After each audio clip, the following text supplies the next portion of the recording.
Oi, hoje a gente vai mergulhar num dos pilares mais importantes de qualquer democracia, o controle de constitucionalidade. Parece um nome complicado, né? Mas na prática, ele funciona como uma espécie de fiscal, para garantir que nenhuma lei criada passe por cima da regra mais importante de todas, a Constituição.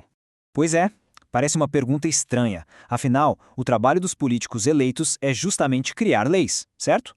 Mas e se uma dessas leis novas for contra a própria Constituição? Para resolver esse tipo de impasse é que o controle de constitucionalidade existe. Olha, essa ideia pode até soar super moderna, mas a verdade é que não é, nem um pouco. A preocupação de que as leis comuns precisam respeitar uma lei maior é algo que acompanha a humanidade há séculos. É uma busca constante para evitar que o poder se torne absoluto. E essa busca não começou ontem, não. Se a gente olhar lá para a Grécia Antiga, já existia a tal da graphe paranomon, que deixava qualquer cidadão questionar uma lei nova que batesse de frente com as regras fundamentais. Dando um pulo de vários séculos, em 1603, lá em Portugal, o Código Filipino já permitia que juízes barrassem leis de municípios que fossem contra as ordens do reino. Mas foi só em 1803, nos Estados Unidos, que o sistema que a gente conhece hoje começou a tomar forma de verdade.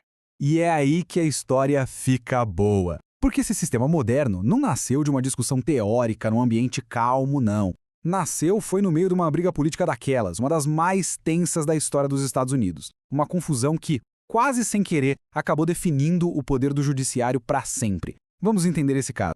Então, vamos voltar no tempo. Imagina o cenário. Ano de 1801. O presidente John Adams, que estava de saída, perde a eleição para o seu maior rival, Thomas Jefferson.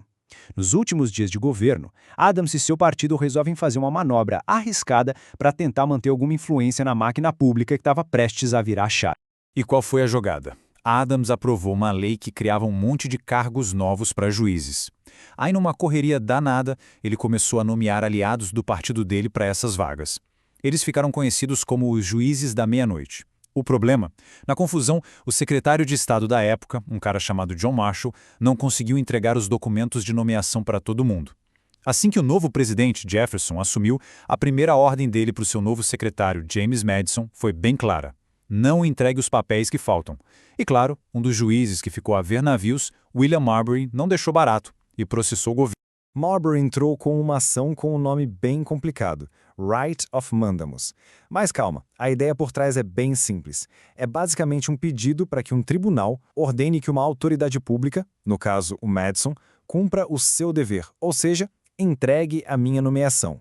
E é aqui que a história fica, digamos, irônica pra caramba. Quem era o novo chefe da Suprema Corte que ia julgar o caso? Ninguém menos que John Marshall. O mesmo sujeito que não tinha conseguido entregar os documentos. Ele estava numa sinuca de bico. Se ele mandasse o governo entregar a nomeação, era quase certo que o presidente Jefferson ia ignorar a ordem e isso ia deixar a corte com cara de fraca. Mas se ele negasse o pedido, ia parecer que o judiciário estava com medo do presidente. E aí? Para sair da sem rascada, o Marshall teve uma sacada genial, uma terceira via.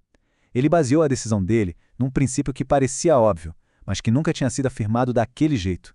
A ideia de que uma lei comum simplesmente não tem como ser mais forte que a Constituição. Se ela for contra, ela não vale. Ponto. O que o Marshall fez foi uma verdadeira jogada de mestre.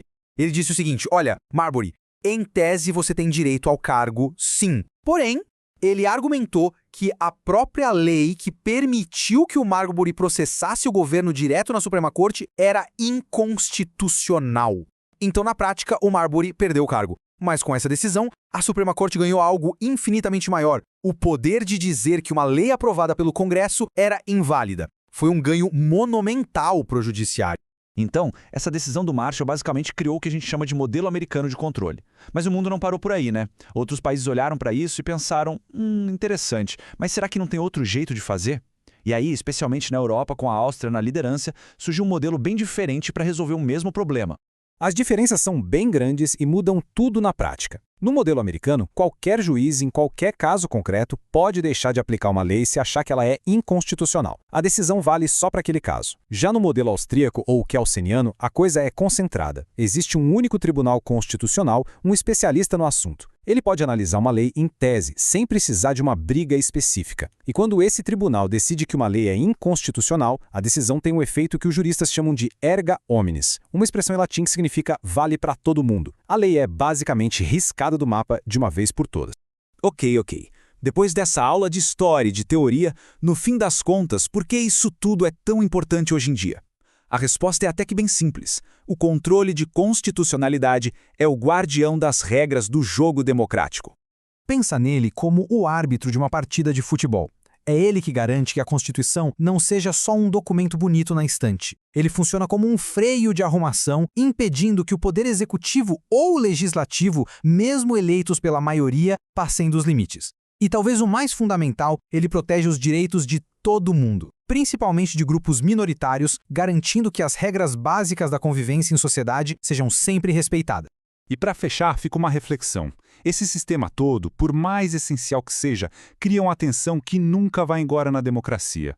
A pergunta sobre quem deve dar a palavra final sobre o que é a lei, os políticos que foram eleitos pelo povo ou os juízes que não foram, é um debate que continua mais vivo do que nunca. É uma reflexão e tanto, né? Valeu por acompanhar a gente nessa análise.